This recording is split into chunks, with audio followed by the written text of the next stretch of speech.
Welcome to ChemOrbis. In this session, we will talk about the Europe market update for PVC. We will start with the general outlook, going through the supply-demand situation, then have a better look at prices at regional level and at global level. We will analyze the margins and also have a comparison, very interestingly, between Europe prices and China prices. To better understand market dynamics of the region, we will use the latest published weekly analysis for the region. We can see that PVC buyers widely obtained decreases for June in Europe. In Northwest Europe, June PVC contracts started to be settled with decreases, matching the half of the drop of the ethylene contract with respect to May this week, while some buyers are still evaluating the offers they received, seeking to receive further discounts. The price ranges for PVC K67-68 are reported 875 to 995 euro per ton free delivered, and for the specialty grades 885 to 1005 euros per ton. Scrolling down in the report further, we can see that the demand is reported as good, and for the supply, no major concern is reported for the production.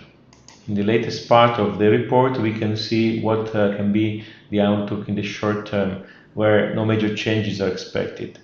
The early expectations for July are calling for stable prices or small downward adjustments. On the cost side, the naphtha prices are pressuring with the ethylene market in the region. As for the demand, there are divergent opinions. Sellers hope to see better demand ahead of summer holidays, while others expect it to cool off.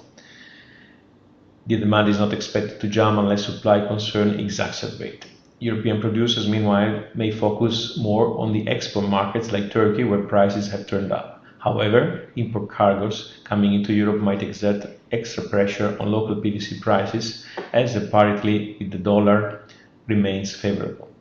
This graph, obtained with the analytical tool Price Wizard, shows the K67-68 price and specialty grade price in Northwest Europe for the last 52 weeks, being current week the latest data that we report. As you can see, there is a stable trend over the last 12 months, whereas the last 5 months it picked up and we are nearly close to the maximum. The question is when it will start to go down.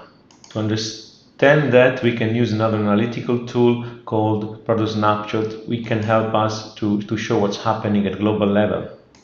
The table we obtain shows the prices in the current week that we are talking about versus prices of the past week, both for feedstock and monomers and for polymer grades.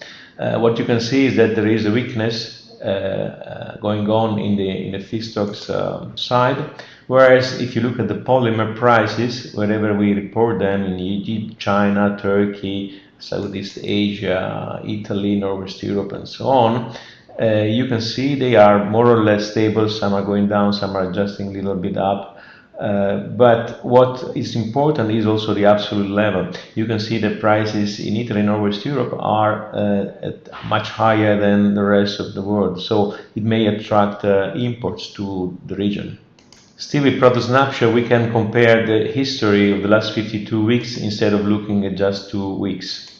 What you see for both the feedstock and polymer prices is the price reported for the week, the change versus the previous week, but you also have the 52 weeks history, and of course the volatility within the period and where the price of the current week stands within this range. It's very interesting to see that, as we said, for the feedstock they are going down, whereas for the polymers, in some regions we are close to the peak, like Italy and Northwest Europe, and in others we are close to the minimum and they are bouncing back. Looking at the margin side, we can see what happened in the last 52 weeks, plotting the PVC K67 price versus the ethylene price in the yellow. As you can see, a very dishomogeneous pattern is showing off here. We can also plot the delta difference between the two series of data. So something is happening here. Prices of PVC are still up, but stable, I would say, whereas there is a very strong decrease in the ethylene price.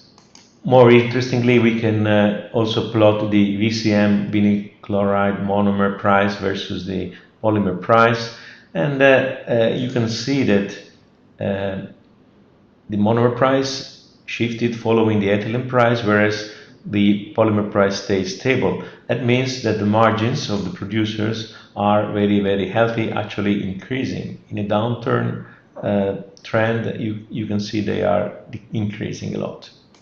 This graph was obtained again with the Price Wizard tool, and it shows the comparison between China and Northwest Europe for K67, 68. You can see that the Europe price started level, stable across the last year and jumped the last 4 or 5 months, and the China price peaked around end of November, went down, and then with the new year started to go up again, and then started to go down definitely by mid of April. Now, this downwards trend, usually there is a lag between the trend of the two regions. Many other factors may influence, of course, but what's happening in China and in other very important regions like Southeast Asia, Turkey, and so on, can be a good anticipation of what will happen in our region. So with this, I finished. It was a bit fast tour for you, but if you have any question or indeed you want to run a free trial with our services, please write to me or contact your ChemOrbis sales representative.